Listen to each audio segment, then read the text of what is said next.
बहुत स्वागत है आपका। आप देख रहे हैं हमारी खास पेशकश चैट डिकोड ब्लैक मनी पर झूठ। दरअसल नया इनकम टैक्स बिल हालिया दिनों में खासी चर्चा में रहा है और इसमें कई बड़े बदलाव भी किए गए हैं। कानूनों को सरल बनाया गया है, लेकिन इसमें एक सबसे बड़ा चेंज ये भी है कि अब जांच के दौरान कर इनकम टैक्स अधिकारियों की पहुंच आपके सोशल मीडिया अकाउंट तक होगी। जी हां, दरअसल टैक्स जांच में संदेह पाए जाने की सूरत में अधिकारी आपके फेसबुक, इंस्टाग्राम के साथ अकाउंट तमाम तरीके की, जिन पर ईमेल तक खंगाल सकते हैं और उसके लिए उन्हें कानूनी तौर पर अधिकार भी होगा।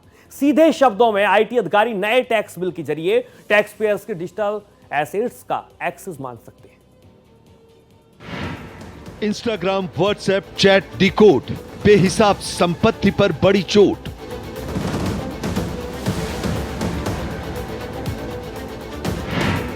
गैर कानूनी लेन देन के सबूत, जांच के लिए नहीं कोई कानून।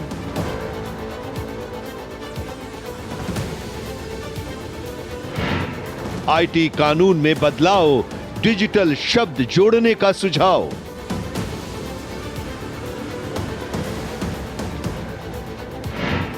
वित्त मंत्री का संसद में ऐलान, ब्लैक मनी पर किया बड़ा प्रहार।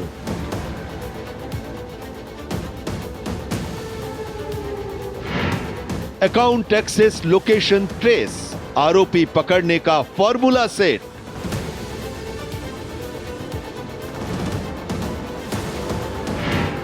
गैर कानूनी क्रिप्टो नेटवर्क, मिले 200 करोड़ के फर्जी बिल।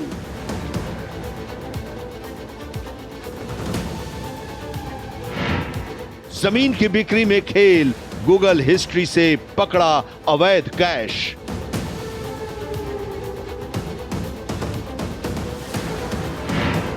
महंगी गाड़ी, नकली मालिक, इंस्टाग्राम से खुली बड़ी साजिश।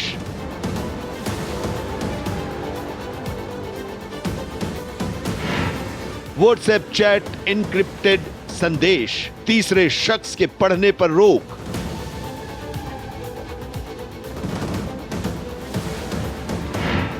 सरकार के पास शक्ति, जांच के दौरान मैसेज पढ़ सकती।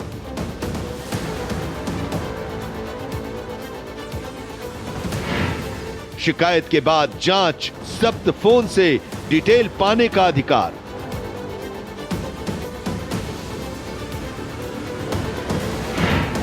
डिजिटल सर्विलांस का अधिकार, कालाबाजारियों पर गाज।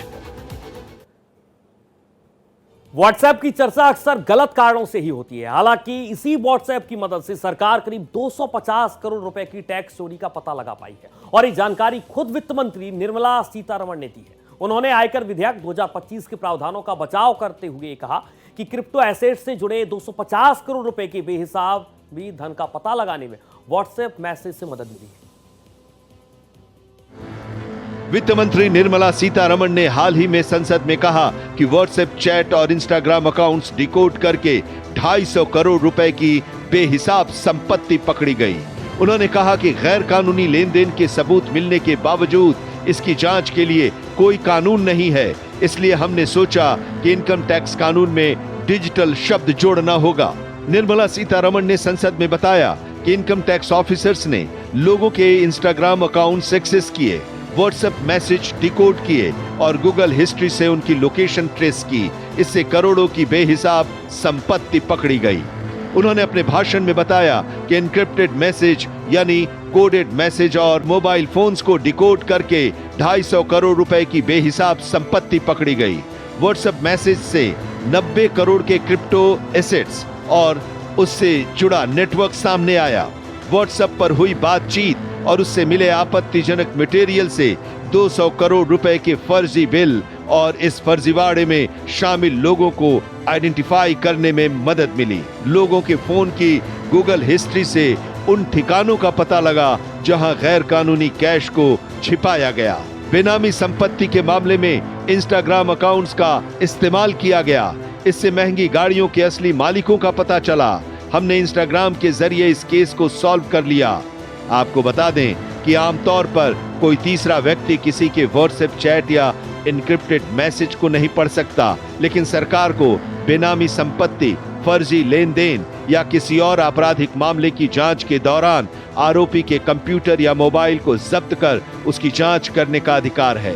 कानून के विशेषज्ञों के मुताबिक कोई भी आरोपी जांच के दौरान अपनी प्राइवेसी के अधिकार का हवाला देकर अपना निजी डेटा देने या अपना फोन या कंप्यूटर जब्त करने से मना नहीं कर सकता।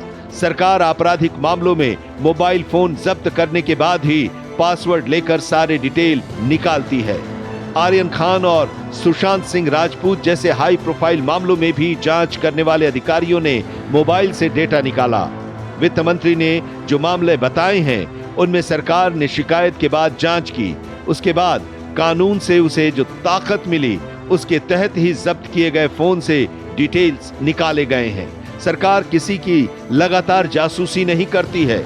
सरकार चाहे भी तो ऐसा नहीं कर सकती है क्योंकि उसे इसका अधिकार नहीं है। लोगों के फोन से इनक्रिप्टेड मैसेज और डेटा निकालना और सर्विलांस के जरिए डेटा हासिल करना दो अलग बातें हैं। जांच एजेंसियों को किसी भी आरोपी की डिजिटल सर्विलांस का अधिकार है। एजेंसियां उन्हें कानून से मिले डिजिटल सर्विलांस के अधिकार के तहत ही डेटा निकालती हैं, लेकिन पेगासस जैसी किसी सॉफ्टवेयर के इस्तेमाल से या किसी के फोन या उसके डिजिटल उपकरणों की जासूसी करके उसका निजी डेटा निकालना गैर कानूनी है।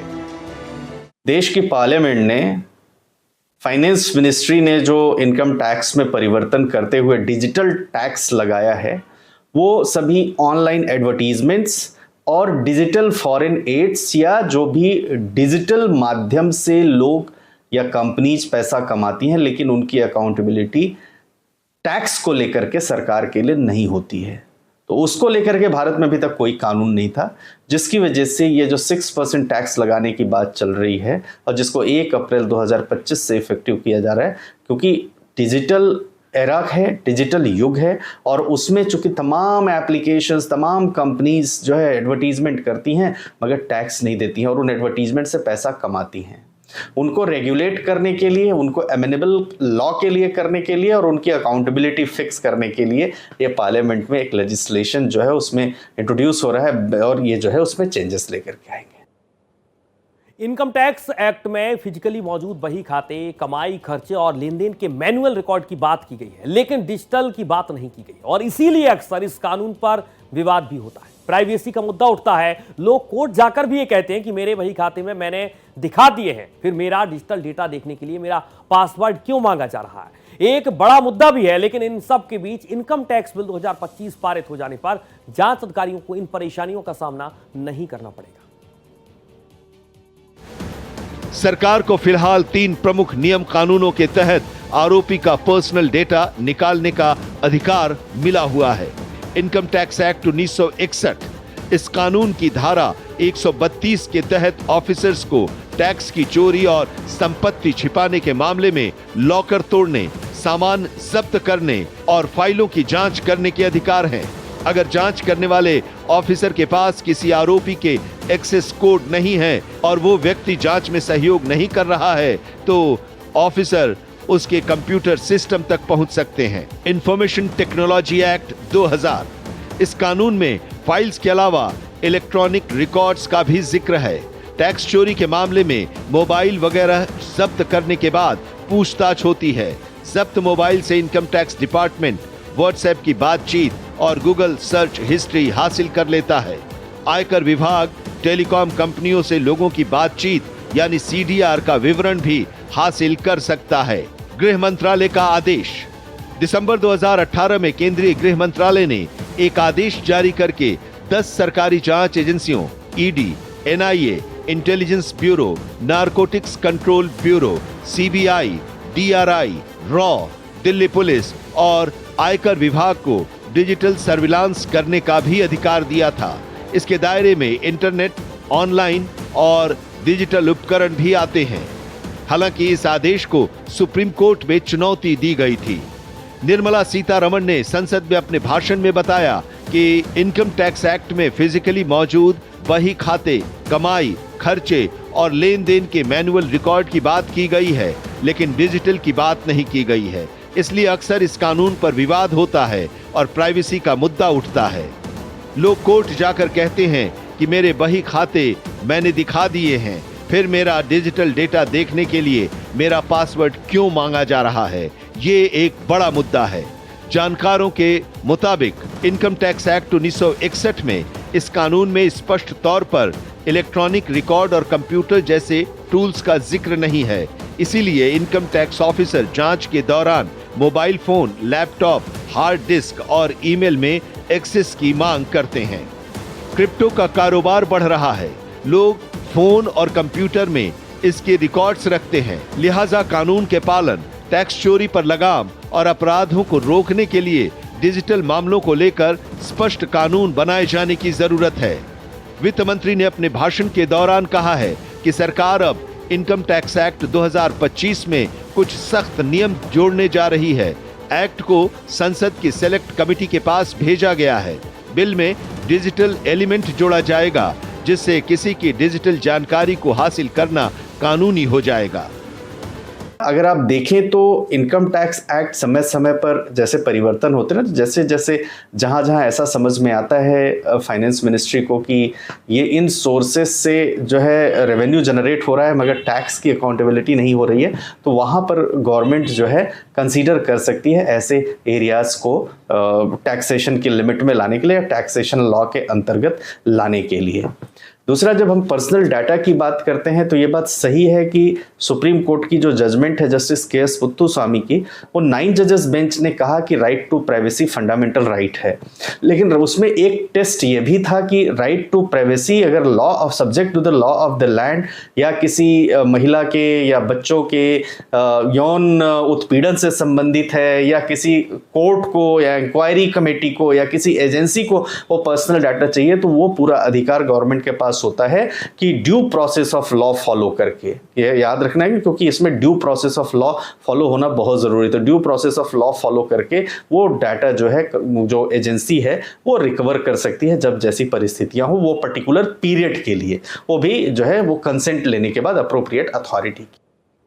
दरअसल आलोचक इनकम टैक्स बिल 2025 से डिजिटल प्राइवेसी पर खतरा बता रहे हैं। वहीं सरकार का यह कहना है कि इससे टैक्स चोरी जैसे मामलों को पकड़ने में मदद मिलेगी। वित्त मंत्री निर्मला सीतारमण ने इसी बात को सही साबित करने के लिए व्हाट्सएप की मदद से करीब 200 करोड़ रुपए की टैक्स चोरी के मामले पर प्रकाश डाला है। उन्होंने बार बार ये दोहराया है कि टैक्स अधिकारियों को डिजिटल रिकॉर्ड तक पहुंच प्रदान करना टैक्स चोरी और वित्तीय धोखाधड़ी से निपटने के लिए महत्वपूर्ण है। नए इनकम टैक्स बिल यानी इनकम टैक्स बिल 2025 के आर्टिकल 247 में टैक्स चोरी के मामले में वर्चुअल डिजिटल स्पेस और कंप्यूटर की जांच के अधिकार दिए गए हैं। आर्टिकल के अनुसार एक्ट के दायरे में लोगों के email server, social media account, online investment, trading account, cloud server, property को स्टोर करने वाली वेबसाइट और डिजिटल एप्लीकेशन प्लेटफॉर्म वगैरह शामिल हैं। नए कानून में स्पष्टता आने से सरकार को जांच में कोई कानूनी अड़चन नहीं आएगी। इनकम टैक्स बिल 2025 अभी संसद की सेलेक्ट कमेटी के पास विचाराधीन है। इसमें कई संशोधन हो सकते हैं। उसके बाद बिल संसद के दोनों सदनों से पारित होगा। वित्त मंत्री ने कहा कि संसद के मॉनसून सत्र यानी जुलाई से अगस्त के दौरान इसे संसद में पेश किया जाएगा। बिल संसद से पारित होने के बाद जब इसे राष्ट्रपति की मंजूरी मिल जाएगी तो नोटिफिकेशन जारी करके नया कानून लागू किया जाएगा। हालांकि इनकम टैक्स एक्ट के नए प्रावधानों को लेकर कुछ कानूनी विशेषज्ञों ने चिंता भी जाहिर की है। पर्सनल डेटा और एक्टिविटी पर निगरानी। नए कानून से सक्षम इनकम टैक्स ऑफिसर्स को बिना वारंट या बिना कोई जानकारी दिए लोगों के वर्चुअल डिजिटल स्पेस यानी email, social media accounts, bank खातों और डिजिटल प्लेटफॉर्म तक एक्सेस का हक मिल सकता है। राइट टू प्राइवेसी पर खतरा। सुप्रीम कोर्ट ने 2017 में जस्टिस ए.के. पुट्टास्वामी मामले में प्राइवेसी को मौलिक अधिकार के बतौर मान्यता दी थी। इसे संविधान के आर्टिकल 21 के तहत जीवन और व्यक्तिगत स्वतंत्रता के अधिकार का हिस्सा माना गया। सरकार को लोगों के फाइनेंशियल डिटेल्स को एक्सेस करने का हक है, लेकिन आम लोगों में डर है कि उनकी पर्सनल एक्टिविटी और बातचीत भी निगरानी में आई तो ये उनके राइट टू प्राइवेसी का उल्लंघन होगा। मान लीजिए आपने एक विदेश यात्रा पर खूब पैसा खर्च किया है और इसकी फोटो फेसबुक पर डाली है, तो सरकार उस खर्चे का हिसाब तो लगा सकती है, लेकिन आपकी पर्सनल फोटो भी उनकी निगरानी में है तो ये राइट टू प्राइवेसी के खिलाफ होगा। कुछ विशेषज्ञों के मुताबिक इस कानून का इस्तेमाल केवल टैक्स चोरी रोकने तक सीमित न होकर व्यक्तिगत या राजनीतिक हितों के लिए भी हो सकता है। खासतौर पर सरकार का विरोध करने वालों या विपक्ष के नेताओं के खिलाफ इसे हथियार के रूप में इस्तेमाल करने की संभावना से इनकार नहीं किया जा सकता। शक के आधार पर किसी को भी इस निगरानी का शिकार बनाया जा सकता है। सोशल मीडिया पोस्ट या ऑनलाइन शॉपिंग भी निगरानी के दायरे में आ सकती है। आजकल लोग डिजिटल प्लेटफॉर्म पर बहुत समय बिताते हैं, ऐसे में एक सर्विलांस स्टेट जैसी स्थिति बन सकती है। कुछ एक्सपर्ट्स के मुताबिक नए नियमों का गलत इस्तेमाल रोकने के लिए एक्सपर्ट कानून में ही कुछ और प्रावधान करने की मांग कर रहे हैं। कानून का दुरुपयोग न हो, इसके लिए दुरुपयोग करने वाले अधिकारियों के खिलाफ पेनल्टी और सजा का भी प्रावधान होना चाहिए। जब हम जैसे बात करते हैं कि जब पर्सनल डाटा गवर्नमेंट ले सकती है तो इनकम टैक्स एक्ट में प्रोविजन लाने की क्यों जरूरत है? क्योंकि पर्सनल डाटा लेना किसी भी मामले की इंक्वायरी के लिए, जांच के लिए एक अलग विषय है, और जो डिजिटल डाटा है या डिजिटल जो एडवर्टीजमेंट्स चल रहे हैं उन पर टैक्स लेवी करना, वो एक अलग विषय है। तो अभी तक भारत में ऐसा कोई कानून नहीं था। जैसे अगर हम किसी भी सोशल मीडिया एप्लीकेशन पे जाएं तो हम देखते हैं तमाम एडवर्टीजमेंट्स एक के बाद आते रहते हैं, या अगर हम जैसे गूगल पे भी जाते देखते हैं एक के बाद एक ऐसे एडवर्टीजमेंट्स आते रहते हैं और भारत में चलते हैं। लोग उन एडवर्टीजमेंट्स के बेसिस पर काम भी करते हैं, लेकिन उनकी टैक्स की कोई लायबिलिटी नहीं होती है। तो इसलिए ये जो है ये एक बड़ा मूलभूत परिवर्तन है। उसके अलावा जब मोबाइल से या व्हाट्सएप के माध्यम से पैसे का लेन देन होता है, जैसे अभी 250 करोड़ रुपए का जो केस है वो जो गवर्नमेंट ने एजेंसी ने हमारे क्रैक किया, तो इस तरह की बातों को, इस तरह के जो खास तौर से जो अनडिस्क्लोज्ड इनकम है उनको टैक्सेशन के दायरे में लाने के लिए जरूरी है कि कानून हो, उसके एवज में ये कानून है। सरकार पिछले कई वर्षों से इनकम टैक्स कानून को आसान बनाने की कोशिश कर रही थी और इसके लिए 2018 में एक टास्क फोर्स बनाई गई थी जिसने 2019 में अपनी रिपोर्ट भी सौंपी थी। इससे पहले यूपीए सरकार ने 2009 में डायरेक्ट टैक्स कोड यानी कि डीटीसी पेश किया था, लेकिन वह संसद में पारित नहीं हो सका था। और अब इनकम टैक्स बिल 2025 को इस दिशा में एक बड़ा सुधार माना जा रहा है, जिससे टैक्स सिस्टम अधिक सुविधाजनक और पारदर्शी बनेगा। फिलहाल हमारी खास पेशकश में इतना ही। देश और दुनिया के साथ आप देखते रहिए भारत एक्सप्रेस।